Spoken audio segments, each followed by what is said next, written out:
चलिए फ्रेंड्स, मैं Newton's law का चैप्टर आपको पढ़ा रहा हूँ और उसमें हम लोग बात कर रहे हैं फ्रिक्शन की। और आज हम सॉल्व एग्जाम्पल 5.8 देखना चाहते हैं। और उसके लिए पहले मैं आपको अलग से एक बार बता देता हूँ। मोशन ऑन इंक्लाइंड प्लेन,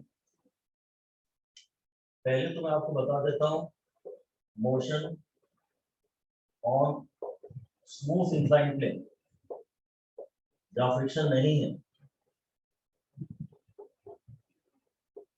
और फिर हम उसको बात करेंगे,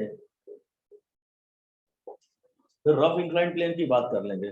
पहले हम जरा स्मूथ इंक्लाइंड प्लेन की बात कर लें। ये डिस्कशन भी इनिशियली आपको थोड़े टफ लगते हैं, पर जब आपको इनके फॉर्मूलों की हैबिट पड़ जाती है तो आप इन्हें एंजॉय करते हैं। एनीवे, ये डिस्कशन थोड़ा इनिशियली टफ लगता ही है। ध्यान दीजिएगा, ये एक स्मूथ इंक्लाइंड प्लेन है, ये एंगल थीटा है। न्यूमेरिकल्स में हमेशा चेक कर लेना चाहिए कि कभी कभी हो सकता है वो इसको थीटा बोल दें। थीटा को तो हमेशा ही चेक करना चाहिए कि हॉरिजॉन्टल से एंगल को थीटा बोला जा रहा है कि वर्टिकल से एंगल को थीटा बोला जा रहा है। अब यहाँ अगर एक ब्लॉक रखेंगे जिसका मास m है, तो अब ये नीचे स्लाइड करेगा ये नीचे स्लाइड करेगा। अगर ये ब्लॉक ऐसा हॉरिजॉन्टल सरफेस पर रखा होता तो ये mg एक फोर्स नीचे लगा देता और इसे एक नॉर्मल रिएक्शन मिल जाता। पर अब ये जो mg है वो वर्टिकल फोर्स है, ये वर्टिकल फोर्स है और मोशन यहाँ हो रहा है, ये डायरेक्शन ऑफ मोशन है, ये डायरेक्शन ऑफ मोशन। तो जो फोर्स मोशन की डायरेक्शन में है उन्हें तो आप वैसा का वैसा रहने दीजिए, बट जो फोर्स मोशन की डायरेक्शन के इंक्लाइंड है, ये फोर्स mg डायरेक्शन और मोशन के इंक्लाइंड है, तो इस फोर्स को हमें रिजॉल्व करना चाहिए। ऐसा डैश करके लिख दीजिए आगे कि forces in the direction of motion और opposite to the direction of motion, forces in the direction of motion or opposite to the direction of motion should not be touched। हम उन्हें कुछ ना करें, वैसा ही लिखे रहने दें। उनकी डायरेक्शन वायरेक्शन जरा प्रॉपरली ध्यान से देख लें। वे फोर्सेस जो मोशन की डायरेक्शन में हैं या जो मोशन की डायरेक्शन के ठीक अगेंस्ट हैं, उनको ऐसा का ऐसा रहने दें, leave them as such. But forces inclined to the direction of motion should be resolved। जो forces inclined हैं to the direction of motion should be resolved into the following two components। Way forces जो motion की direction में हैं उनका तो कुछ मत करिए, but the forces which are inclined to the direction of motion should be resolved। और ये resolution का नाम सुनते ही हमारे लिए प्रॉब्लम शुरू हो जाती है। यहीं से हम सोचते हैं कि यार ये क्यों पढ़ें। आपने यहीं से अगर एक थोड़ा सा बैड टेस्ट डेवलप कर लिया तो आगे दिमाग नहीं चलेगा। सीखना तो आपको है ही। तो ये रूल बना लीजिए कि जब भी इंक्लाइंड फोर्स होता है उसको हम रिजॉल्व करते हैं। और रिजोल्यूशन के लिए कौन से कंपोनेंट में रिजॉल्व करते हैं। नंबर 1 लिखिए, इन द डायरेक्शन ऑफ मोशन। एक कंपोनेंट होता है मोशन की डायरेक्शन में, एक कंपोनेंट होता है मोशन की डायरेक्शन में और अदर कंपोनेंट होता है मोशन के परपेंडिकुलर डायरेक्शन में। mg का एक कंपोनेंट आएगा मोशन की डायरेक्शन में और mg का एक कंपोनेंट आएगा मोशन की परपेंडिकुलर डायरेक्शन में। फर्स्ट लिख दीजिए, first we should find suitable angle theta। We should find suitable angle between mg and one of the directions mg and one of the directions in which mg is to be resolved। हमें mg और जिस direction में mg को resolve करना है, किसी उस एक डायरेक्शन में पहले थीटा पता करना चाहिए। ये सब बातें भी थोड़ी सी पुरानी ज्योमेट्री को इन्वॉल्व करती हैं। मैथमेटिक्स को इन्वॉल्व करती हैं और इसीलिए थोड़ी सी टफ लगती हैं इनिशियली। 1 महीना 2 महीना 3 महीना से ज्यादा ये टफ नहीं लग सकती अगर आप लगे रहे तो, और करना तो है ही, you don't have a choice. तो अब देखिए इस लाइन को जरा मैं आगे बढ़ा लेता हूँ। कुछ भी करना हो तो हमें एक राइट एंगल ट्राइंगल तो लगता ही है। ये थीटा है, ये एंगल 90 है, और इन तीनों का सम 180 होता है, this plus this plus this. चलो मैं अगर इसका नाम अल्फा रख लेता हूँ, theta plus 90 plus alpha is equal to 180। So alpha is 180 minus 90 minus theta. So alpha is 90 minus theta. ये एंगल 90 माइनस थीटा और ये mg। अब मैं इसको और प्रॉपर्ली मार्क कर देता हूँ कि मैं इस mg का एक कंपोनेंट यहाँ चाह रहा हूँ और एक mg का यहाँ कंपोनेंट चाह रहा हूँ, और डायग्राम में इनको छोटा छोटा बनाना, इसको बड़ा बनाना, इन्हें छोटा बनाना। mg का एक कंपोनेंट ये आने वाला है और mg का एक कंपोनेंट ये आने वाला है, और कंपोनेंट इन्हें बच्चा mg में से निकला है, तो इसकी औकात ज्यादा नहीं है, दोनों छोटे होंगे।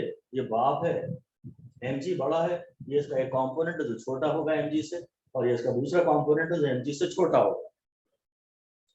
अब हम चाहें तो ये एंगल भी निकाल लेते हैं, मतलब ये जो कंपोनेंट आता है वो एक लेफ्ट में आता है एक राइट में आता है, रिजल्टेंट जिसको रिजॉल्व किया है वो हमेशा बीच में आता है, जिसको रिजॉल्व किया है वो बीच में आता है, एक इस साइड आता है एक दूसरी साइड आता है, इन दोनों का रिजल्टेंट ये है, तो रिजल्टेंट तो कहीं बीच में आएगा।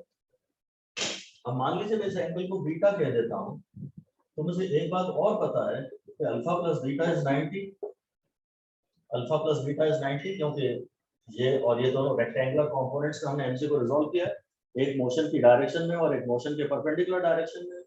तो बीटा इज 90 माइनस अल्फा, और 90 माइनस अल्फा है 90 माइनस थीटा, तो वो सॉल्व करके हो गया 90 माइनस 90 प्लस थीटा, तो बीटा हो जाएगा थीटा।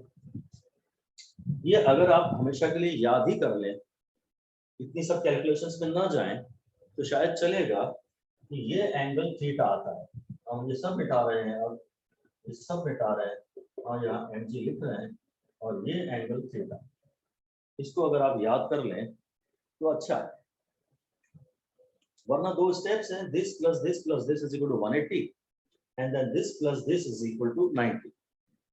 ये एंड ये थीटा है, ये 90 है, तो ये 90 माइनस थीटा आएगा, ये 90 माइनस थीटा है और ये पूरा 90 है, तो ये बचा हुआ एंगल थीटा आएगा। इतना ये आपको सीखना पड़ेगा। ये एंगल थीटा निकालने की अक्सर जरूरत पड़ती रहेगी, इसलिए थोड़ी सी ये ज्योमेट्री के रूल्स भी आपके क्लियर होने चाहिए। ये आपको आइडियली आना तो चाहिए, थोड़ा बहुत कॉन्फिडेंस कहीं नहीं है तो चिंता ना करें, बस लगे रहें, धीरे धीरे आ जाएगा। जैसा ये आज आप पढ़ रहे हैं वैसे ही पूरे 12th के एंड तक भी यही सब इतने ही स्टेप करने होंगे, तब तक आप कभी ना कभी तो सीख जाओगे। फिलहाल रट के काम चला लो। ये जो एंगल है वो थीटा है, अगर ये एंगल थीटा हम मानने को तैयार हैं, तो अब मैं mg को रिजॉल्व करता हूँ, और मुझे पता है mg का जहां से एंगल थीटा बनता है वहां कंपोनेंट कोने में cos थीटा आता है। ये इधर कोने में जिस डायरेक्शन से एंगल थीटा बन रहा है वहां cos थीटा आता है, और यहाँ कंपोनेंट mg sin थीटा आता है।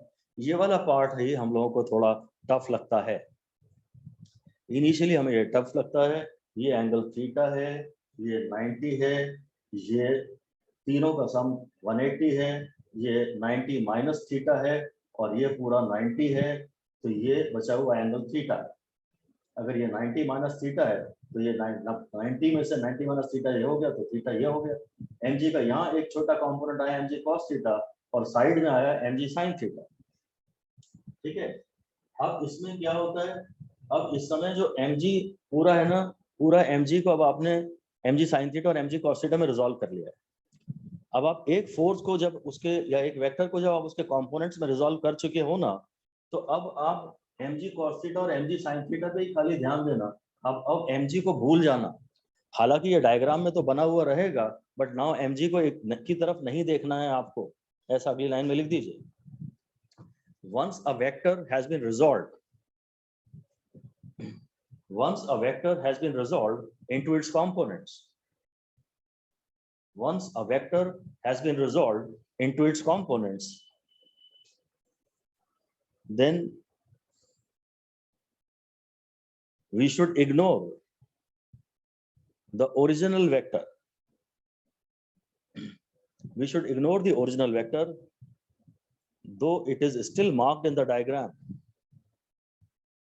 Once a vector has been resolved into its components, then we should ignore the original vector, though it will still be marked in the diagram. Diagram में mg mark होगा तो, पर जो ये करने वाला था वो अब ये करेगा या कुछ उसमें से ये करेगा। तो अगर हो सके तो आप एक नया डायग्राम बना लें जिसमें आपने mg दिखाया ही ना। अगर हो सके तो आप नया डायग्राम बना लें ताकि आपको ज्यादा फोर्सेस ना दिखें। mg को जब आप उसके बच्चों को बागडोर सौंप चुके हो तब mg तो गया, अब mg है ही नहीं यहाँ पे। जो mg कर रहा था वो mg sin थीटा और mg cos थीटा से हम रिलेट करेंगे। जब भी आप एक वेक्टर को रिजॉल्व कर चुके हो और आप उसके कंपोनेंट्स बना चुके हो तो कायदा तो यही है कि एक नया डायग्राम बनाएं जिसमें आप ओरिजिनल वेक्टर को मार्क ना करें, खाली उसके कंपोनेंट्स को मार्क करें। अब जरा ध्यान से देखिए, अब हम चाहें तो ये बोल सकते हैं कि ये हमारी x डायरेक्शन है, ये x डायरेक्शन है। रेफरेंस फ्रेम तो हर बार हम नए ही अटैच करते हैं ना, ये x डायरेक्शन है और ये y डायरेक्शन। चाहे तो ये बोल सकते हैं, ये हमारी चॉइस है। x और y अलग से नहीं भी बोलेंगे तो भी चलेगा। आप इसे अलोंग द प्लेन और इस डायरेक्शन को परपेंडिकुलर टू द प्लेन बोल सकते हैं। आप बोल दीजिए कि रेफरेंस फ्रेम। अब हम रेफरेंस फ्रेम ये अटैच कर रहे हैं कायदे से। अब यहाँ अगर यहाँ से बॉडी ने चलना शुरू किया है तो ये ओरिजिन होता है, ये ओरिजिन होता है, ये x डायरेक्शन होता है और ये y डायरेक्शन होता है। यहाँ बनाने के बजाय यहाँ बना लेते। अगर मान लीजिए इंक्लाइंड प्लेन के टॉप से आपने बॉडी को रिलीज किया है और वो स्लाइड करती हुई नीचे आ रही है, तो मेरा ओरिजिन ये है, मैं डिस्टेंस यहाँ से नापूंगा, इस डायरेक्शन को x एक्सिस ले लूंगा, इस डायरेक्शन को y एक्सिस ले लूंगा। ये बातें भी खैर हमेशा की जाना जरूरी नहीं है, इन्हें भी इग्नोर कर सकते हैं। ये रेफरेंस फ्रेम के नाम से भी हम लोग को साइकोलॉजिकली आगे सुनने का मन ही नहीं करता। तो उन चीजों को शुरू में इग्नोर कर दें जो जो चीजें आपको तकलीफ दे रही हैं, और जो भी थोड़ी थोड़ी बातें समझ में आ रही हैं बस उन्हें पकड़ते चलें। पहली बार में 20% मैटर समझ में अगर आता है तो काफी है, और धीरे धीरे सब पूरा 100% आप स्वयं क्लियर कर ही लेंगे उसे कई बार पढ़ के। तो रेफरेंस फ्रेम वाली बात भी छोड़ सकते हैं।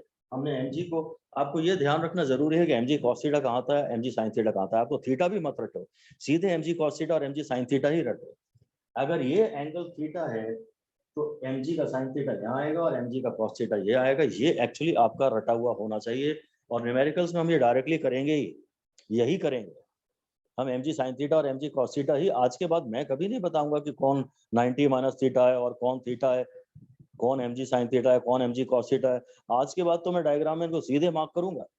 एक बार हो गई जितनी बात करनी है। और ये रेफरेंस फ्रेम की भी ऐसी कोई जरूरत नहीं है। कभी किसी न्यूमेरिकल में जहाँ वो इधर डिस्टेंस की बात कर रहे होंगे तब देखी जाएगी। अभी ये सब भी इग्नोर किया जा सकता है। बस आप ये देख लें कि एक mg sin थीटा है, एक mg cos थीटा है। अब मेरा कहना ये है कि यार ये जो बॉक्स है, ये जो ब्लॉक है, इंक्लाइंड प्लेन पे एक्शन लगा रहा है, पर पूरे mg के कारण नहीं। mg का एक कंपोनेंट एक्शन नहीं लगा रहा है, ऐसा डैश करके लिख दीजिए, या आप हेडिंग दे दीजिए नॉर्मल रिएक्शन, नॉर्मल रिएक्शन। और यही बोलिए कि here the entire mg is not able to press, your entire mg is not able to press the surface in contact, not able to press the surface in contact।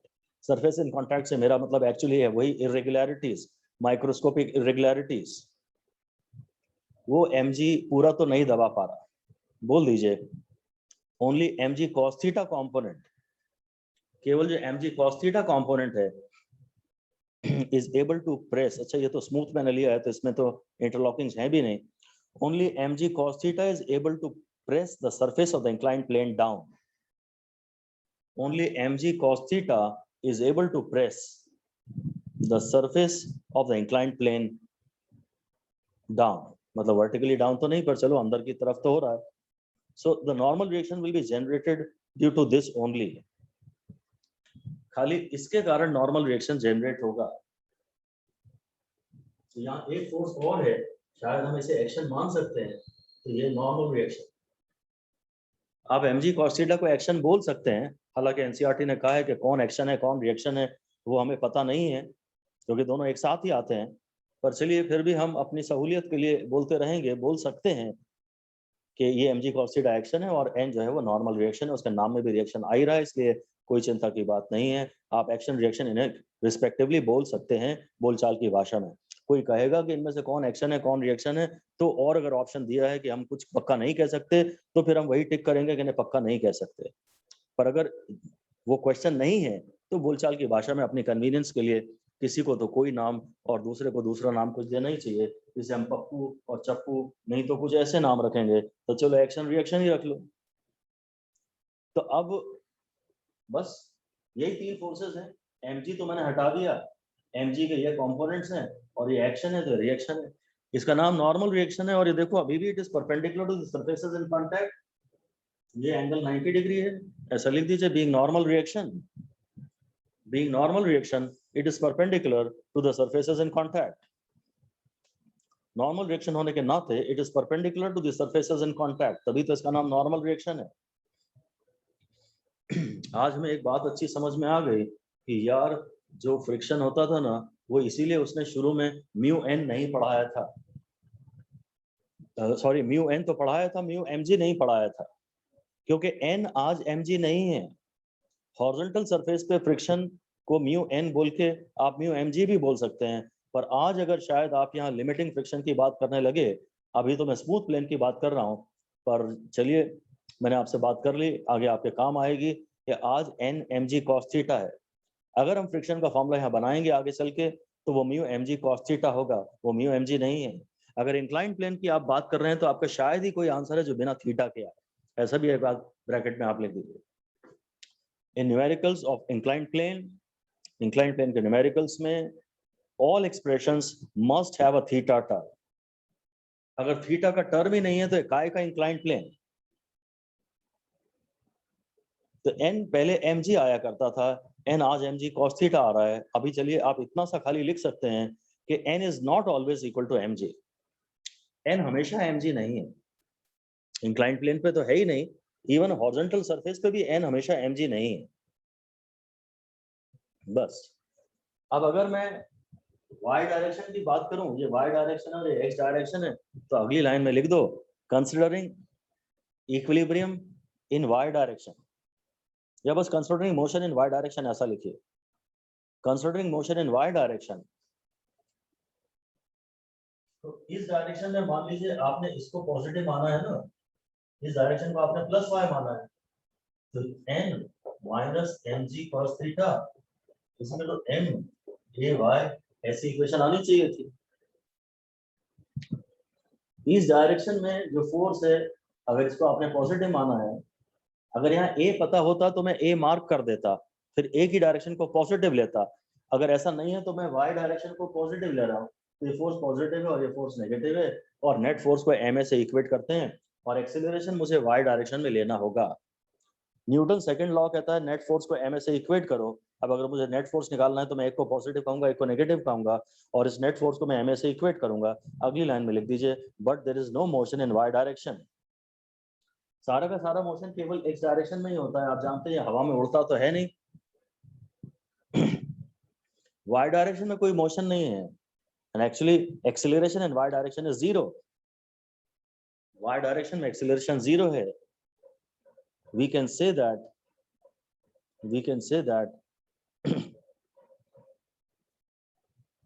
in direction perpendicular to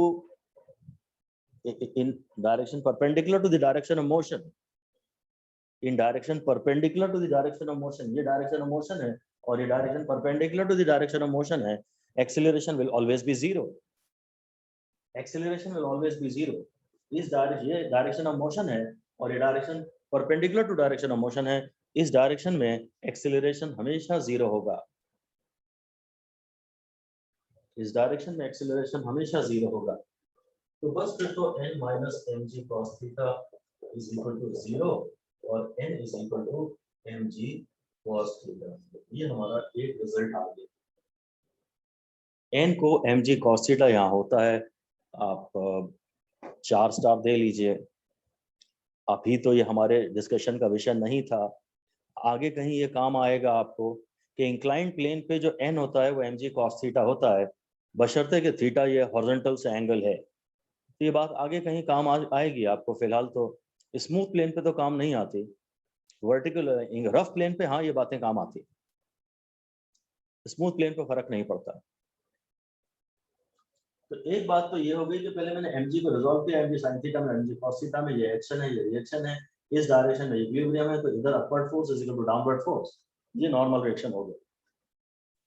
एक बात तो ये खत्म हो गई। अब आप heading दे दीजिए motion in x direction, motion in x direction, that is down the plane, down the inclined plane. x direction में मोशन देखते हैं। अगर आप x डायरेक्शन में मोशन देख रहे हैं, अब तो आप वर्टिकल फोर्सेस को ध्यान से हटा दें, इनको हटा दें, नहीं तो ये आपको डिस्ट्रैक्ट करेंगे, आपको लगेगा कि आप कोई बड़ा सवाल कर रहे हैं। तो सबसे पहले तो यही लिख दीजिए कि ignore the forces in y direction, y direction के फोर्सेस को इग्नोर कर दो, और या focus only on the forces, focus only on the forces in the direction of motion. खाली आप डायरेक्शन ऑफ मोशन में जो फोर्स है केवल उसी पे फोकस करिए, और उसमें तो कोई प्रॉब्लम है नहीं। अब अगर हम इस पे फोकस कर रहे हैं तो एक ही फोर्स है, ऐसा अलग से लिख दीजिए, there is only one force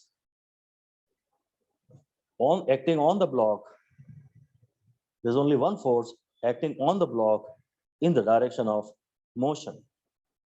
block को मैंने यहां रखा है और वो नीचे जा रहा है, और इस डायरेक्शन में केवल एक फोर्स है, सो this is also the net force, यही नेट फोर्स है इन द डायरेक्शन ऑफ मोशन।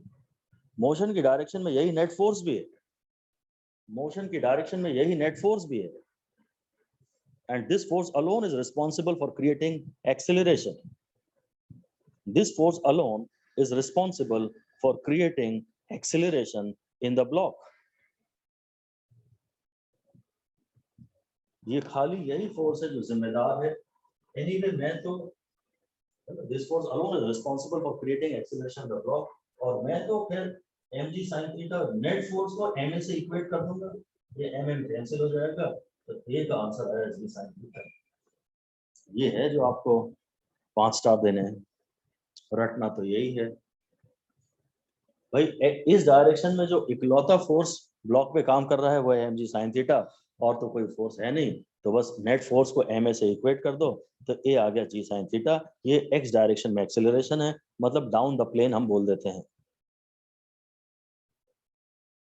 बस।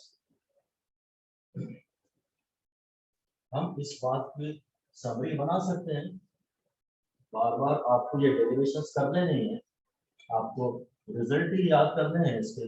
इसकी समरी ये है, number 1 n is equal to mg cos theta, number 2 a is equal to g sin theta inclined plane पे, बस यही summary है मेरे ख्याल से। तो स्मूथ इंक्लाइंड प्लेन पे जो नॉर्मल रिएक्शन है वो mg cos थीटा के बराबर होता है, और जो एक्सेलरेशन होता है वो डाउन द प्लेन होता है, और उसकी वैल्यू g sin थीटा होती है। मेरे ख्याल से स्मूथ इंक्लाइंड प्लेन के नाम पे आपको सीधे ये याद कर लेना चाहिए। एक बात तो शुरू में यही आदत डालिए कि अगर आप इंक्लाइंड प्लेन की बात कर रहे हैं और कोई फॉर्मूला मुझे बता रहे हैं, तो बिना थीटा के कोई फॉर्मूला यहाँ नहीं बनता। यहाँ जो एक्सेलरेशन है वो mg sin थीटा ने पैदा किया, acceleration mg, action mg cos theta ने लगाया है, तो नॉर्मल रिएक्शन भी mg cos थीटा के बराबर है, और एक्सेलरेशन mg sin थीटा ने पैदा किया है, तो एक्सेलरेशन की वैल्यू g sin थीटा है। और फिर से लिख दीजिए, this acceleration is independent of mass. ये एक्सेलरेशन मास पे डिपेंड नहीं करता, नॉर्मल रिएक्शन तो मास पे डिपेंड करता है, पर एक्सेलरेशन मास पे डिपेंड नहीं करता, क्योंकि अगर मास बढ़ेगा तो accelerating force mg sin theta भी तो बढ़ेगा। अगर मास बढ़ेगा तो accelerating force mg sin theta भी तो बढ़ेगा। तो स्मूथ इंक्लाइंड प्लेन पे तो इस बात को सीधे सीधा रटा रटाया इस्तेमाल किया जा सकता है, खास तौर से जो आप ज्यादातर यूज करते रहेंगे वो होगा a = g sin थीटा, बस। अब आती है थोड़ी कठिन बात, rough incline. Rough incline plane, पर इसका जो भी बहुत सिंपल केस हो सकता है वही केवल हमें करना है, बहुत ज्यादा इसको डिटेल में नहीं पढ़ना है, जितनी एनसीईआरटी ने बात की है उससे आगे जाना ही नहीं है। तो रफ इंक्लाइन प्लेन पे क्या होता है, बाकी सारी बातें तो वही हैं, बाकी सारी बातें वही हैं, ये सब भी वही है, रेफरेंस फ्रेम वाला ये एम है। अब मैं सीधे एम जी बनाता ही नहीं, मैं ये एंगल थीटा बना लेता हूँ और मैंने ये रटा हुआ है कि ये एम जी कॉस थीटा है और ये नॉर्मल रिलेशन है और ये एम जी साइन थीटा है, ये मैंने डायग्राम रटा हुआ है। ये भी मुझे समरी में डाल देना चाहिए था, आप बना लीजिएगा। इतने तो फोर्सेस हम अब इनसे वाकिफ हैं, इतनी स्टोरी हमें पता है, हम इस डायग्राम में एम जी मार्क करेंगे ही नहीं, क्योंकि एम जी जो करने वाला था अब वो उसके बच्चे कर रहे हैं पूरा। अब बात ये है कि एक्सपेक्टेड मोशन कहाँ है, इम्पेंडिंग मोशन कहाँ है। एक्सपेक्टेड मोशन होगा तो डाउनवर्ड होगा, अगर ये बहुत रफ प्लेन है, मतलब m g sine theta motion create करने की कोशिश तो कर ही रहा है, पर ऐसा पॉसिबल है कि फ्रिक्शन उस मोशन को ना होने दे, तो ऐसा ही डैश करके लिख दीजिए, impending motion is downwards. Impending motion downwards है, डाउनवर्ड से मेरा मतलब along the plane, vertically downwards नहीं, वर्टिकली डाउनवर्ड्स नहीं, अलोंग द प्लेन। तो बस फिर friction will act up the plane, friction यहां काम करेगा, फ्रिक्शन जो है वो अप द प्लेन काम करेगा, बस ये बात पक्की है कि अगर मोशन हुआ तो वो डाउनवर्ड्स होगा, तो फ्रिक्शन इधर अगेंस्ट काम करेगा और इसलिए अगर एक्सेलरेशन होगा तो इस डायरेक्शन में होगा।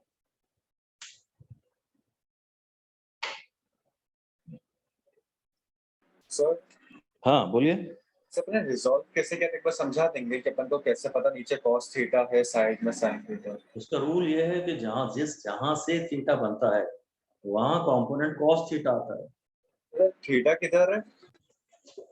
ये थीटा है और जब mg हम बना लेंगे तो यहाँ थीटा आएगा, तो वो थीटा कैसे आएगा ये तो मैं दोबारा प्रूव नहीं करूंगा। नहीं सर आ गया, वो थीटा वाले पे ये कंफ्यूज हो थीटा है गया कि था। ये थीटा है, mg का जहां से थीटा बनता है वहां कंपोनेंट mg cos थीटा आता है, कोने में cos और साइड में sin, कोने में cos और साइड में sin। Yes sir. अब इसमें फिर से हेडिंग दे दीजिए मोशन इन y डायरेक्शन, या चलिए मोशन इन y डायरेक्शन। तो y डायरेक्शन में तो मोशन हो नहीं रहा है, परपेंडिकुलर टू द प्लेन तो मोशन होता नहीं है, वहां तो इक्विलिब्रियम ही है, तो मैं उसकी सीधे इक्वेशन लिख सकता हूँ, n minus mg cos theta is equal to m into 0। इस डायरेक्शन में तो मोशन है नहीं, मोशन तो अभी भी यही है अगर हो रहा है तो n is equal to mg cos theta, ये तो अभी भी, चाहे स्मूथ इंक्लाइन प्लेन है चाहे रफ इंक्लाइन प्लेन है, n की फॉर्म वैल्यू इस इन डिस्कशंस में mg cos theta ही आती है, normal relation mg cos theta ही आता है। अब हेडिंग दे देते हैं motion down the plane, motion in the direction of plane, equation in the direction of motion, ऐसा लिखते हैं, equation in the direction of motion, equation in the direction of motion. इसको मैं रब कर देता हूँ ताकि ज्यादा चीजें मेरे नजर में ना रहे, मेरे फोकस में आसपास ज्यादा चीजें दिखती रहती है जब इक्वेशन में, तो भी हमारा डिस्ट्रैक्शन होता है और हमें लगता है कि कुछ कचरा पड़ रहे हैं हम लोग। भूचड़ मुछड़ ज्यादा होनी नहीं चाहिए, काम साफ सुथरा होना चाहिए, तो दिमाग क्लटर नहीं होता है।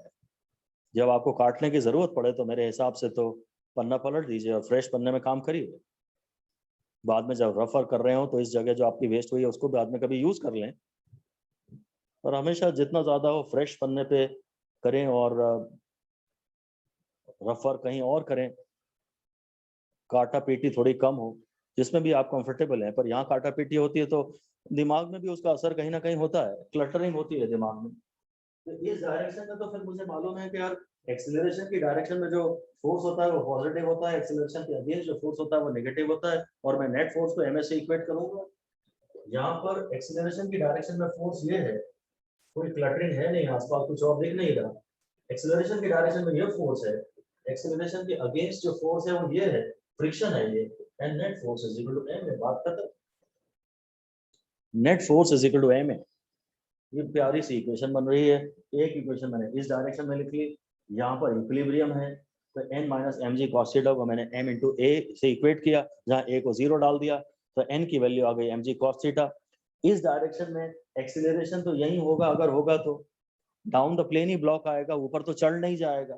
तो एक्सीलरेशन, एक्सपेक्टेड एक्सीलरेशन यहाँ है, इस डायरेक्शन में जो फोर्स है वो पॉजिटिव है, इसके अगेंस्ट जो फोर्स है वो नेगेटिव है, और मैंने नेट फोर्स को एम से इक्वेट कर दिया, बात खत्म। अब सवाल इस बात का आता है, असली प्रॉब्लम अब शुरू होती है कि ये फ्रिक्शन का फॉर्मूला क्या लें, ये फ्रिक्शन क्या लें। अगर ये स्टैटिक फ्रिक्शन है तो इस F की मेरे पास कोई फॉर्मूला नहीं है, इसे मैं F के अलावा कुछ भी नहीं लिख सकता। और अगर ये लिमिटिंग फ्रिक्शन है, स्टैटिक फ्रिक्शन की मैक्सिमम वैल्यू है, तो हाँ मेरे पास इसका एक फॉर्मूला है म्यू एन, जहां n फिलहाल मैं mg cos थीटा जानता ही हूं। तो हम ये मान लेते हैं, लिख दीजिए, assuming the case to be of limiting friction, मान लेते हैं कि एंगल लिमिटिंग फ्रिक्शन का है, assuming the case to be of limiting friction, और तो मैं कुछ कर ही नहीं सकता, मजबूर हूं। I don't have any other formula for F. F का फॉर्मूला मेरे पास है म्यू एन और म्यू एस। इस n को मैं mg cos थीटा लिख सकता हूं। इस चैप्टर में इंक्लाइंड प्लेन वाली जहां बातें हो रही हैं, फ्रिक्शन को हम नॉर्मल रिएक्शन को mg cos थीटा लिख सकते हैं। ये बड़ी इंपॉर्टेंट बात है कि n क्या ले रहे हैं। यहाँ पे हम ब्रैकेट में एक बार फिर याद दिलाएंगे अपने आप को कि n is not equal to mg, n mg के बराबर नहीं होता। n क्या है ये निकालने के लिए आपको हमेशा पहले वर्टिकल डायरेक्शन में इक्विलिब्रियम की इक्वेशन लिखनी चाहिए, उससे n मिलेगा, उसको म्यू इनटू n में डाल देना। ये बात आप ब्रैकेट में फिर से लिख दीजिए। To determine n we should first write the equation of equilibrium. To determine n we should first write the equation of equilibrium in a direction perpendicular to the direction of motion, in a direction perpendicular to the direction of motion. n निकालने के लिए आपको सबसे पहले equation लिखनी चाहिए, जब friction हो ना तो पहले वर्टिकल वाली कंडीशन लिखनी चाहिए ताकि n निकल आए, बाद में मोशन की डायरेक्शन में इक्वेशन लिखनी चाहिए। पहले जहां मोशन नहीं हो रहा है, मोशन के परपेंडिकुलर डायरेक्शन में इक्वेशन लिखनी चाहिए, क्योंकि n वहीं से निकलेगा। और इसमें तो आपको n की जरूरत पड़ेगी, इसमें आपको n की जरूरत पड़ेगी। तो मैं अब इस इक्वेशन को आगे बढ़ा रहा हूँ, तो mg sin theta minus mu mg cos theta is equal to n। मैं म्यू पे ज्यादा ध्यान नहीं दे रहा, आप भी ज्यादा बॉदर न करें कि ये म्यू एस वाला है कि म्यू के वाला है, वो बाद में देखी जाएगी जब फाइनल पॉइंट देखेंगे। अभी हम शुरू में तो ओवरव्यू ही लेते हैं अपने डिस्कशन का। वो म्यू एस है कि म्यू के है, उस चीज को बॉदर मत करिए, नहीं तो आप कितनी दिशाओं में अपना दिमाग लगाएंगे, जो मेन फ्लो है आपका वो टूट जाएगा। साइड थॉट्स आप अपने अंदर ज्यादा न चलने दें। m और m कैंसिल हो जाएगा, तो रफ प्लेन पे जो एक्सीलरेशन है वो है g sin theta minus mu g cos theta. इसको आप 5 स्टार देके याद कर सकते हैं। स्मूथ प्लेन पे खाली g sin थीटा आता था, रफ प्लेन पे आपको रटना पड़ेगा कि g sin theta minus mu g cos theta है। ग्रेविटी एक्सेलरेट कर रही है और फ्रिक्शन रिटार्ड कर रहा है, और फ्रिक्शन वाले टर्म में म्यू आना ही चाहिए। ऐसे लिख दीजिए, this is equal to gravitational acceleration. ये gravitational acceleration minus frictional retardation के बराबर है। This is gravitational acceleration minus frictional retardation. ये g sine theta minus mu g cos theta है, इसे रटिए। फ्रिक्शन वाले टर्म में म्यू तो आएगा ही, ऐसा लिख दीजिए। The frictional term should have mu, friction वाले पार्ट में जहां आप बात कर रहे हैं वहां म्यू होना तो चाहिए, ये बात है बस, दैट्स ऑल। हमने इसके mg पहले बनाया, फिर mg को रिजॉल्व कर लिया। थीटा अगर ये है तो ये भी थीटा आएगा, तो कोने में कॉस और साइड में साइन आएगा। फिर मैंने mg को मिटा दिया।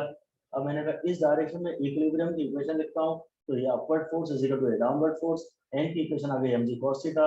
इस डायरेक्शन में एक्सीलरेशन की डायरेक्शन में फोर्स पॉजिटिव और ये नेगेटिव है, तो mg sin theta minus f is equal to ma। f का मेरे पास और कोई तरीका नहीं है, तो मजबूरी में मैंने फॉर्मूला म्यू n ले लिया, जहां n mg cos थीटा है। ये रफ की इक्वेशन आ रही है g sin theta minus mu g cos theta, ये आपको डायरेक्ट रटा होना चाहिए, इतना सब आपको दोबारा ना करना पड़े।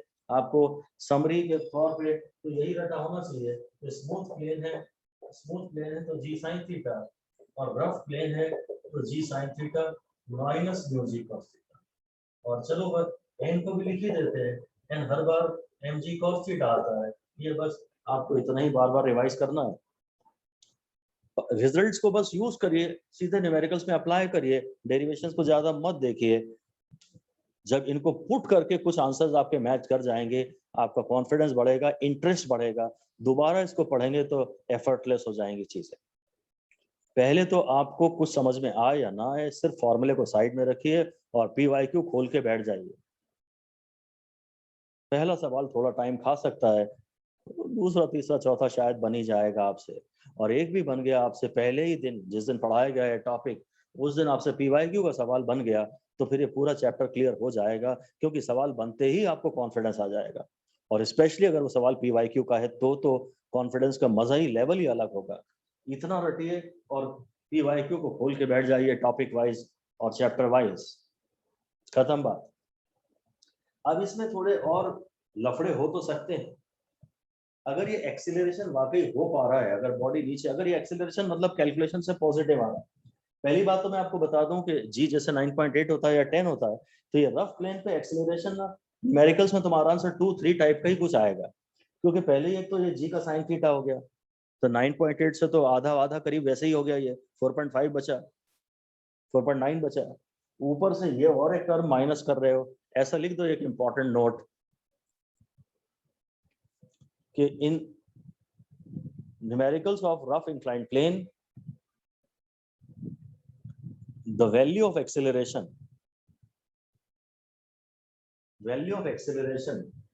down the plane, value of acceleration down the plane is likely to be around 2 meter per second square। 2 भी हो सकता है, 3 भी हो सकता है, वो तो कुछ भी हो सकता है, there are no guarantees, कितना भी हो सकता है, और उसी किसी रेंज में होगा ये, क्योंकि एक तो जी साइन थीटा वैसे ही जी से कम है, एक तो जी साइन थीटा वैसे ही जी से कम है, ऊपर से तुम minus mu g cos theta और कर रहे हो। रफ इंक्लाइंड प्लेन पे एक्सेलरेशन का फॉर्मूला है जी sine theta minus mu g cos theta, इसको अच्छे से रखिए आप। इसमें टाइम लगता है इन चीजों को दिमाग में बैठाने में, 1 2 4 3 4 बार में नहीं बैठती है बातें दिमाग में, 10-12 बार आपको इन्हें रिवाइज करना चाहिए। रटे फाइनल फॉर्मूला को, मैं पूरे स्टेप्स सब कुछ करने को नहीं कह रहा, सब कुछ करने का तो तुम्हारा कभी मन ही नहीं होगा और तुम उसे टालते ही जाओगे। डेरिवेशन करने को अगर मैं कहूँ कि 10-12 बार करो तो तुम उसे टालते ही जाओगे, वो मत करो। पहले सिर्फ फॉर्मूले रटो, 10-12 बार, 15 बार, 20 बार उन्हें पढ़ो, या सामने कॉपी रख के बैठो, फाइनल फॉर्मूलों की कॉपी खोल के बैठो और सवाल देखो। ये बिल्कुल सोचना गलत है कि जब हम सवाल कर रहे हैं तो फॉर्मूले हमें याद होने चाहिए, हो जाएंगे धीरे धीरे यार याद। जो करना है करो, गूगल करना है गूगल करो, पर सवालों से ही भिड़े रहो, सवालों से ही भिड़े रहो। टीचर से बात करो, गूगल करो, अनलिमिटेड बार बात करो, हिंट्स मांगो टीचर से। डेरिवेशन 12 बार करने को कहेंगे तो कभी मन नहीं करेगा, पर कहेंगे फॉर्मूले रिवाइज कर लो 12 बार तो आपको कोई प्रॉब्लम नहीं आएगी, आप उसे कर लेंगे। जब फॉर्मूले दिमाग में बैठ जाएंगे उसके बाद ये सवाल भी बन जाएंगे और फिर डेरिवेशन भी आसान हो जाएगा आपके लिए। उल्टा चलो, जैसा आज तक करते आए हो उसका उल्टा चलो, सीधे फॉर्मूले, फिर न्यूमेरिकल्स और फिर डेरिवेशन। ओके। अब इसमें एक प्रॉब्लम है कि एक्सेलरेशन की वैल्यू जी sine theta minus mu g cos theta आपने जो निकाली, अगर वो पॉजिटिव आ रही है तो सब सही है, कोई प्रॉब्लम नहीं है, फिर कोई there are no second thoughts. But अगर वो नेगेटिव आ रही है तो उसका कुछ बड़ा सिग्निफिकेंस है, बताता हूं, आप लिखिए डैश करके, ऐसा ही लिख दीजिए, if after calculations the value of a comes out to be positive, if after calculations the value of A comes out to be positive on a rough inclined plane, value of A comes out to be positive on a rough inclined plane, it means that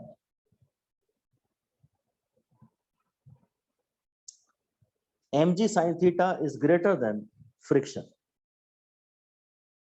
mg sin theta बड़ा है, ये बड़ा है, friction छोटा है, बस इसलिए motion downwards हो रहा है, वो भी एक्सेलरेशन से हो रहा है। mg sin थीटा बड़ा है,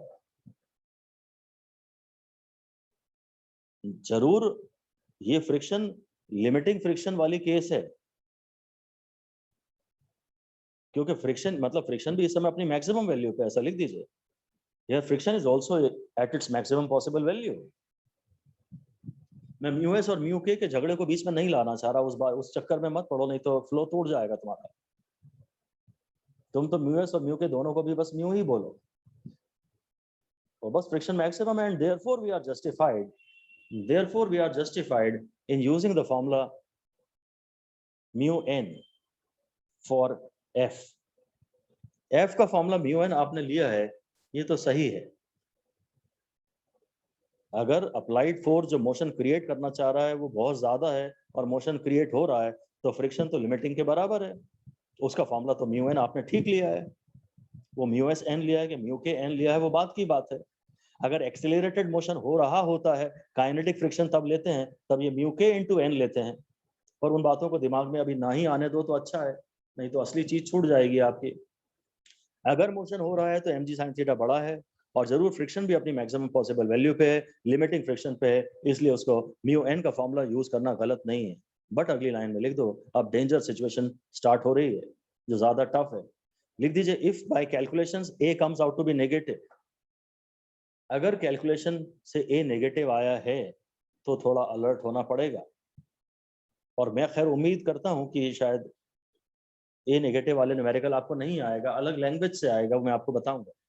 अगर ए नेगेटिव आया है तो इसका सीधा सीधा तो मतलब ये है कि एक्सेलरेशन यहाँ हो रहा है, और एक्सेलरेशन अप द प्लेन हो जाए वो तो पॉसिबल ही नहीं है। लिख दीजिए it simply means that acceleration is not taking place. इसका एक्चुअली मतलब ये है कि एक्सेलरेशन हो ही नहीं रहा है। Negative acceleration is not possible, body can not go up the plane.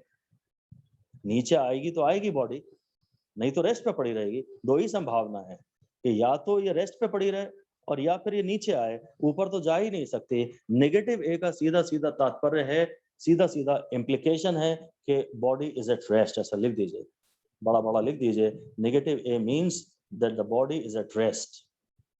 Negative A का यहाँ पे यही मतलब है, इस चैप्टर में, फ्रिक्शन के चैप्टर में नेगेटिव ए का यही मतलब है कि बॉडी रेस्ट पे है, उधर ऊपर की डायरेक्शन में तो बॉडी कभी जाएगी ही नहीं। और ये ए नेगेटिव क्यों आया है मुझे मालूम है, ये नेगेटिव इसलिए आया है क्योंकि mg sin theta minus f में असल में mg sin थीटा अभी फ्रिक्शन से कम है, ऐसा लिख दीजिए, सॉरी हाँ mg sin थीटा कम है, लिख दीजिए। By calculation a comes out to be negative because mg sin theta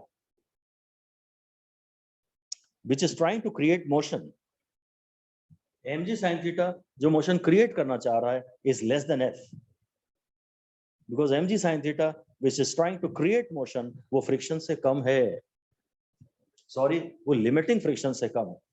ये फ्रिक्शन आपने लिमिटिंग फ्रिक्शन लिया था, mg sin थीटा जो मोशन क्रिएट करना चाह रहा है वो लिमिटिंग फ्रिक्शन से कम है। अब हमें कहानी समझ में आ गई, जो अप्लाइड फोर्स है जो मोशन क्रिएट करना चाह रहा है, जब वो छोटा है तो मोशन बिगिन होगा ही नहीं।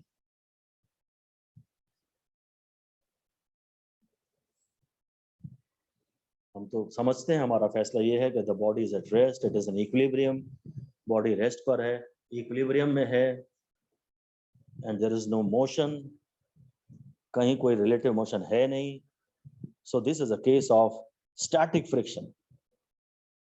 ये लिमिटिंग फ्रिक्शन का या काइनेटिक फ्रिक्शन का केस नहीं है, ये लिमिटिंग फ्रिक्शन का या काइनेटिक फ्रिक्शन का केस नहीं है। अगर कैलकुलेशन से ए नेगेटिव आ जाए तो इसका मतलब है mg sin थीटा कम है और तुमने जो फ्रिक्शन लिया है फॉर्मूले में वो ज्यादा है।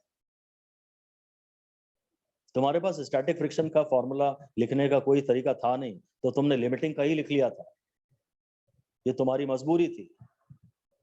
और अगर वो नेगेटिव आ रहा है मतलब लिमिटिंग फ्रिक्शन ज्यादा है और अप्लाइड फोर्स कम है, तो बॉडी रेस्ट पर है, रेस्ट पे है मतलब इक्विलिब्रियम में है। तो हम तो जानते हैं कि अगर इक्विलिब्रियम है तो फिर तो फ्रिक्शन इक्वल एंड ऑपोजिट होता है उस फोर्स के जो मोशन क्रिएट करना चाहता है। ऐसा डैश करके फिर से लिख दीजिए।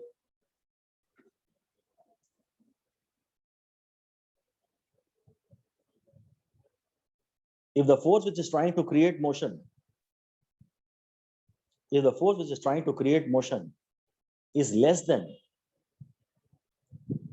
limiting friction, is less than limiting friction,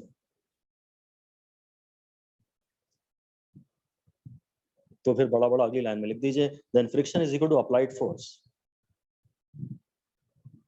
then friction is equal to applied force। फिर से दोबारा स्टैंडर्ड स्टेटमेंट हम एक लिखना चाहते हैं, उस स्टैंडर्ड स्टेटमेंट पे फिर से 5 स्टार दे दीजिए। यही सारे स्टेटमेंट दोबारा हैं, लिख दीजिए until the motion begins, जब तक मोशन बिगिन नहीं होता है, until the motion begins friction acting is static friction, जो फ्रिक्शन काम कर रहा है वो स्टैटिक फ्रिक्शन है, and is equal to the applied force, friction जो काम कर रहा है वो स्टैटिक फ्रिक्शन है and is equal to the applied force which is trying to create motion, friction is equal to the applied force which is trying to create motion। बात खत्म। अगर ये एक्सेलरेशन नेगेटिव आया है तो मतलब mg sin थीटा कम है, limiting friction ज्यादा है। हम एक और बात दिमाग में रख सकते हैं कि जो भी कम वाला फोर्स होता है ना वही फ्रिक्शन होता है, अगर वही फ्रिक्शन की वैल्यू होती है। ऐसी भी अगली लाइन पे 5 स्टार लिख दो, हेडिंग दे दो method to identify the force of friction, method to identify the value of force of friction.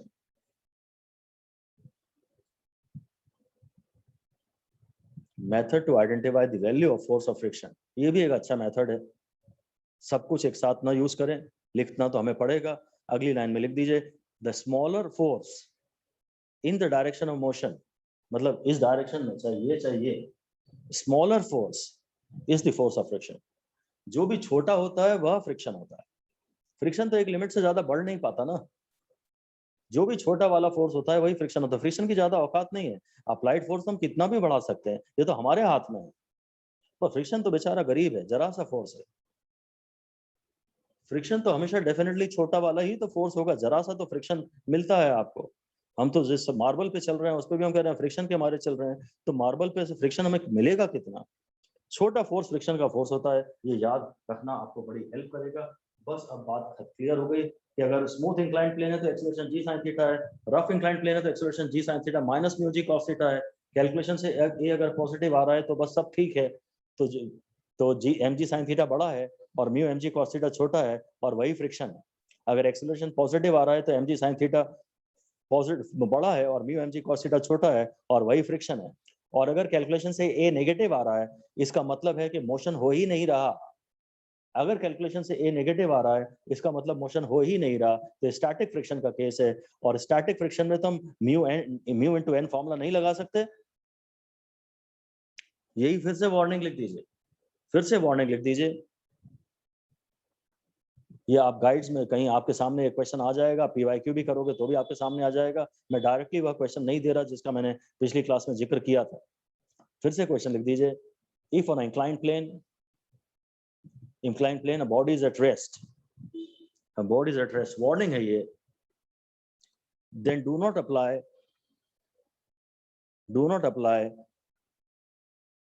the formula F is equal to mu mg cos theta। अगर बॉडी रेस्ट पे है तो F is equal to mu mg cos theta आप apply ना करें। Do not apply F is equal to mu mg cos theta। ये बहुत बड़ी वार्निंग है। 5 स्टार इस पे दे दीजिए। रेस्ट बोला है ना, रेस्ट, रेस्ट बोला है, साफ साफ लिख दीजिए here friction is equal to mg sin theta. ये क्वेश्चन है जो आज तक हर एग्जाम में आया है और आज भी 90% गाइड्स में इसका answer mu mg cos theta के हिसाब से मिलता है। रेस्ट उसने क्लियरली अगर बोल दिया तो ये स्टैटिक फ्रिक्शन का केस है कि स्टैटिक फ्रिक्शन का कोई फॉर्मूला नहीं होता, उसे mg sin थीटा से निकालना, क्योंकि आज mg sin थीटा वह फोर्स है जो मोशन क्रिएट करना चाह रहा है। बस यही सारी बातें हैं। अगर मोशन हो रहा है तो mg sin थीटा बड़ा है और म्यू mg cos थीटा छोटा है, तो उस समय friction mu mg cos theta है। और अगर बॉडी रेस्ट पर है तो mg sin थीटा बड़ा है, नहीं mg sin थीटा छोटा है और म्यू mg cos थीटा बड़ा है, तो मोशन नहीं हो रहा है। और अगर मोशन नहीं हो रहा तो friction mu mg cos theta नहीं है, छोटा है mg sin थीटा, तो फ्रिक्शन है mg sin थीटा। इन बातों को भी आप दोबारा लिख सकते हैं, फिर से लिख दीजिए summary of force of friction, summary of force of friction on inclined plane, summary of force of friction on inclined plane। और उसमें नंबर 1 वही डाल दीजिए, इफ A is positive, अगर A पॉजिटिव है, अगर A पॉजिटिव है then mg sin theta is greater than mu mg cos theta। अगर A पॉजिटिव है तो mg sin थीटा बड़ा है और mu mg cos थीटा छोटा है, so friction is equal to small is equal to mu mg cos theta। अगर acceleration positive है तो mg sin थीटा जो मोशन क्रिएट करना चाह रहा है वो बड़ा है और mu mg cos थीटा छोटा है, तो जो छोटा है वही फ्रिक्शन है। और नंबर 2 लिख दीजिए, इफ A is नेगेटिव, अगर A नेगेटिव है then mg sin theta is less than mu mg cos theta, mg sin theta is less than mu mg cos theta, so friction is equal to mg sin theta, friction is equal to mg sin theta। बस ये ध्यान रखिए, इनको भी इसको भी 5 star लगा लीजिए। अब एक चीज हम लास्ट आपको पढ़ा रहे हैं इसमें, उसके बाद तो सवाल देख लेंगे। Angle of repose, angle of repose,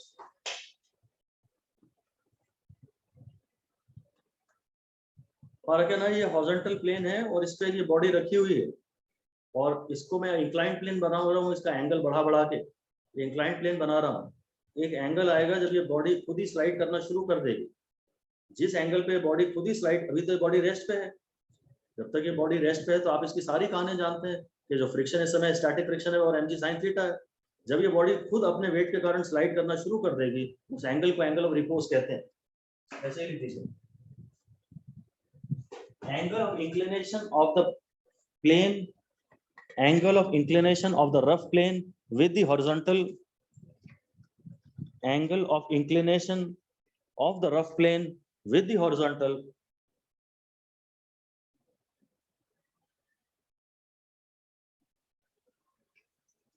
angle of inclination of the rough plane with the horizontal at which a body starts sliding down, at which a body starts sliding down by itself, जिस angle पे ये body खुद अपने आप slide करना शुरू कर दे, उस एंगल को एंगल ऑफ रिपोज कहते हैं। और इस समय हम चाहे तो इसे इक्विलिब्रियम मान सकते हैं, लिख दीजिए, this is the last case, last situation of equilibrium.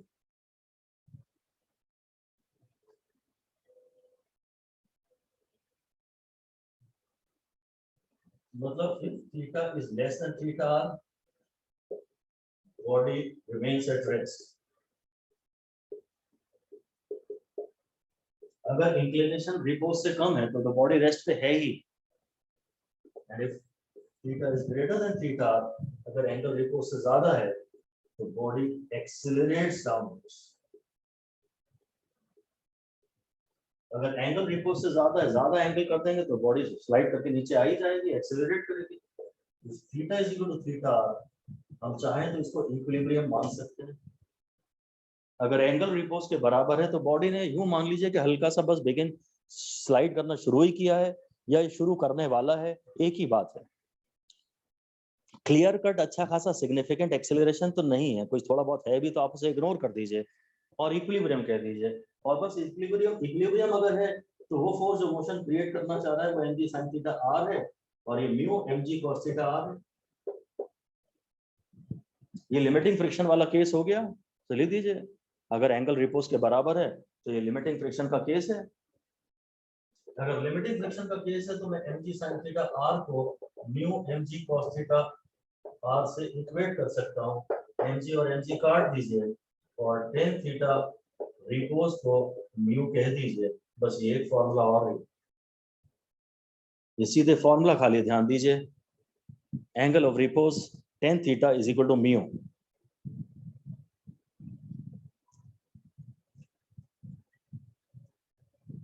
अगर एंगल रिपोज से कम है तो डेफिनेटली बॉडी रेस्ट पर है। छोटे एंगलों के लिए, ये छोटे एंगलों के लिए मोशन नहीं हो रहा, यहाँ बॉडी रेस्ट पे है, ये इंक्लाइन प्लेन तो दिख रहा है, ये रेस्ट पे है, ये रेस्ट पे है। एंगल जब तक छोटा है तो बॉडी रेस्ट पे है और इसने हल्का सा स्लाइड करना शुरू किया धीरे धीरे। तो ये मैं आखिरी मौका मान सकता हूँ इक्विलिब्रियम का, तो मैं इक्विलिब्रियम की कंडीशन अप्लाई कर सकता हूँ। तो मैंने इधर फ्रिक्शन इस समय लिमिटिंग फ्रिक्शन कहलाएगा, यह फोर्स तो हमेशा mg sin थीटा ही है। जब जो थीटा है, थीटा बढ़ता जा रहा है तो mg sin थीटा तो बढ़ता ही चला जाएगा। ये लिमिटिंग फ्रिक्शन से इक्वेट कर दीजिए और बस उसको आप रख लीजिए कि एंगल tan थीटा r की वैल्यू म्यू के बराबर होती है। tan थीटा r की वैल्यू म्यू के बराबर होती है, बस इतना ही कुछ आपको ध्यान रखना है। अब ये जो सॉल्व एग्जांपल 5.8 है, हम इसकी आपसे बात कर सकते हैं। बॉडी का मास है 4 kg, मास की शायद मुझे ज्यादा जरूरत पड़ती तो नहीं है, अगर ए निकालना हो खासतौर से तब। तो कहता है rest on a rough horizontal plane, the plane is gradually inclined until at theta is equal to 15 degree with the horizontal the mass just begins to slide।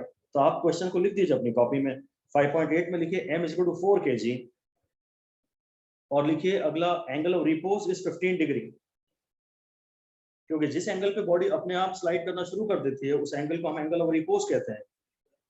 तो पहले ये प्लेन हॉरिजॉन्टल था, फिर 15 डिग्री जब इसका इंक्लिनेशन हो गया तो बॉडी ने खुद अपने वेट के कारण स्लाइड करना शुरू कर दिया। कह रहा था मास जस्ट बिगिंस टू स्लाइड। तो what is the coefficient of static friction between the block and the surface? तो ये तो उतनी ज्यादा बातें इसने की नहीं जितनी मैंने आपको पढ़ा दी। मैंने तो एक्सेलरेशन की value g sin theta minus mu g cos theta भी पढ़ा दी। इसने तो ये कहा है जस्ट सॉल्यूशन में आप लिख दीजिए just begins to slide. It means that we can consider it to be still the case of equilibrium। Just इसने स्लाइड करना शुरू किया है तो ये इक्विलिब्रियम ही है, और बाकी सब तो हम कर ही चुके हैं, तो सीधे tan थीटा को म्यू बोल देंगे। मतलब डेरिवेशन चाहिए तो भाई देखो mg sin थीटा से तो म्यू mg cos थीटा, इसलिए इस एंगल का नाम एंगल ऑफ रिपोज लिया नहीं है एनसीईआरटी ने। mg कैंसिल हो जाएगा और म्यू की वैल्यू आ जाएगी 10, तो थीटा का आंसर आ जाएगा 10 इनवर्स म्यू। रादर म्यू ही चाहिए उसको, सॉरी थीटा नहीं चाहिए, म्यू चाहिए। तो 10 15 डिग्री, छोटा ही एंगल इसे माना जा सकता है, तो 15 को रेडियन में कन्वर्ट कर लो, 1.7 into 10⁻² से मल्टीप्लाई कर दो, आपको म्यू की वैल्यू मिल जाएगी। और म्यू नॉर्मली 1 से कम ही आता है। tan theta is equal to theta if theta is in radians, tan theta is equal to theta if theta is in radian. तो पहले 15 को रेडियन में कन्वर्ट करो, बस ये बात खत्म हो गई। इतना ही।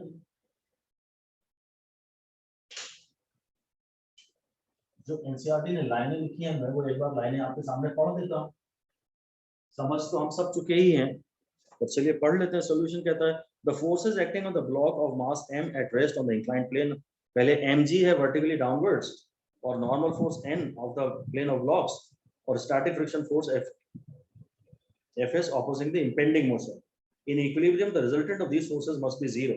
Resolving the weight mg along the two directions shown, यानी एक मोशन की डायरेक्शन में और एक मोशन के परपेंडिकुलर डायरेक्शन में। तो सारी बातें मैं आपको ध्यान से समझा ही चुका हूँ।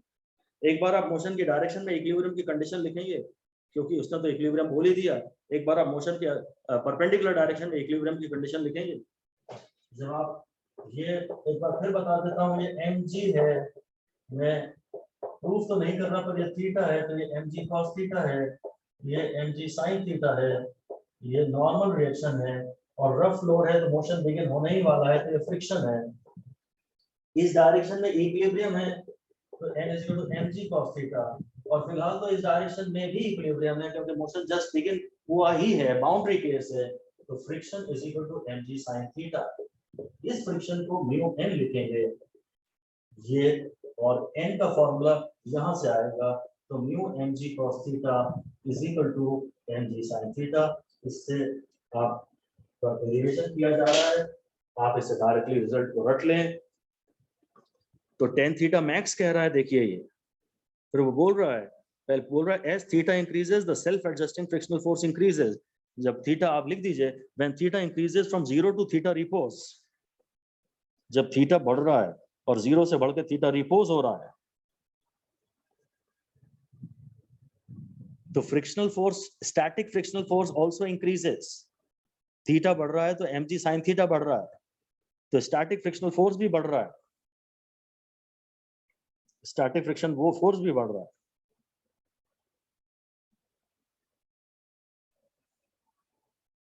बस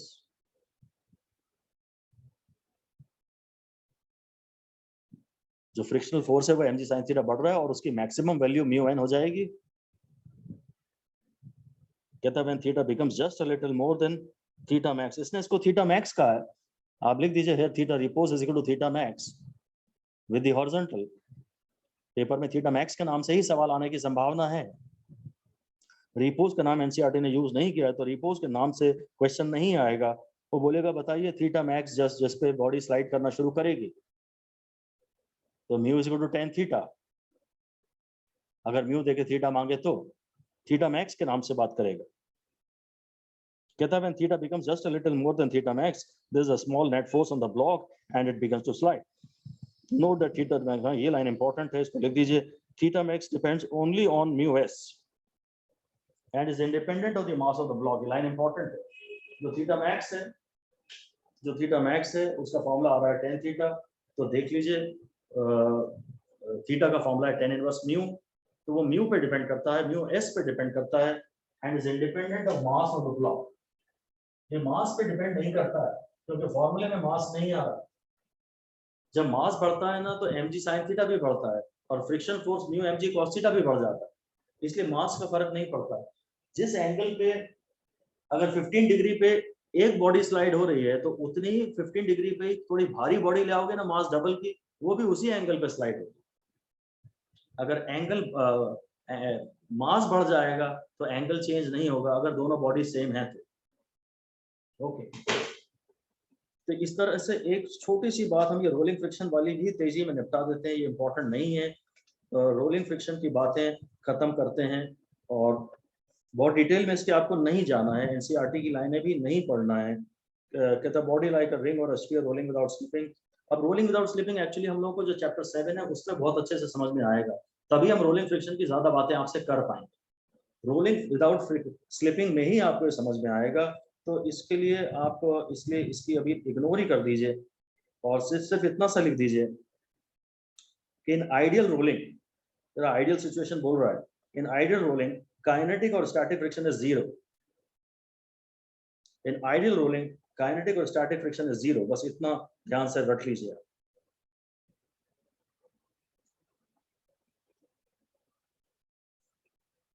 ये तो आइडियल है, और उसने फिर एक्चुअल बात भी की है, पर हम लोग तो आइडियल की ही बात करते रहेंगे।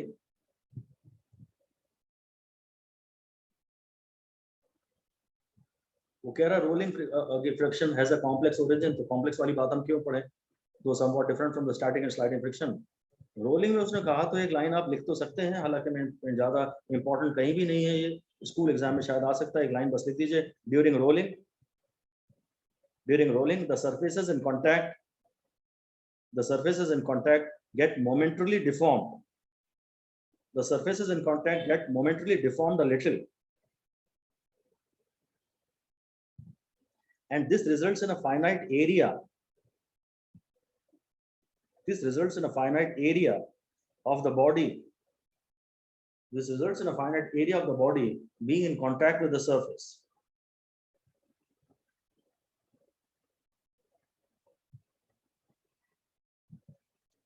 वो कह रहा है जब सड़क पे गाड़ी खड़ी होती है ना, तो सड़क ऐसी फ्लैट नहीं बनती, सड़क ऐसी हल्की सी ऐसी डिफॉर्म हो जाती है। तो यहाँ थोड़ा सा जो एरिया है वो कांटेक्ट में आता है। बस आपको यही वर्ड्स लिखने हैं कि during rolling the surfaces in contact get momentarily deform. Deform को अंडरलाइन कर दीजिए बस आप, deformed a little, and this results in finite area. बस आगे कह रहा है net effects is the component of contact force. लिख दीजिए the component of the contact force, component of the contact force parallel to the surface increases. Component of the contact force parallel to the surface increases. तो फिर वो rolling और उस जो parallel two surfaces होता है वो फ्रिक्शन होता है। ब्रैकेट में लिख दीजिए फ्रिक्शन।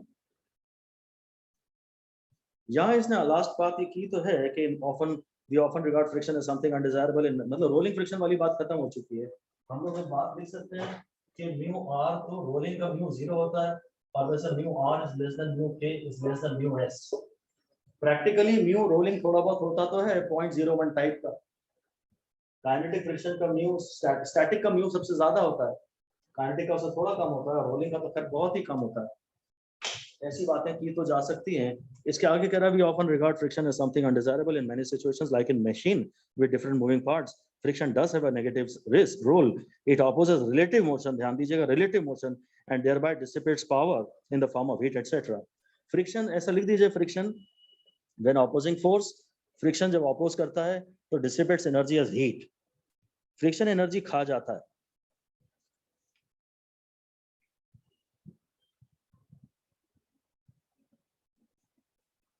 बस